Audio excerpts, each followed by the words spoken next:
Kung nagugutom na kayo, meron akong nakita sa internet na konti lang yung ingredients, pero mukhang masarap naman. Mahilig akong mamigay ng bulaklak, pero this time, kakain naman ako ng bulaklak.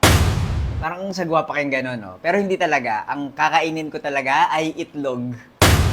Parang iba rin pakinggan. Tara na, lutuin na natin to. Let's go! Gagamit lang ng mantika, cherry tomatoes, at itlog. Pero nakahiwalay yung egg yolk sa white. I-arrange lang natin para magmukhang bulaklak. Tapos, ipiprito. Ganun lang kasimple. For the stem, kahit anong dahon lang na edible.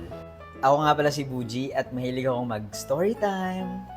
First time kong gumawa ng ganitong content kasi gusto kong mag-try ng mga bagong bagay. Hirap na hirap ako, di ba? Pero bahala na, ako lang naman yung kakain. Pwede na yan.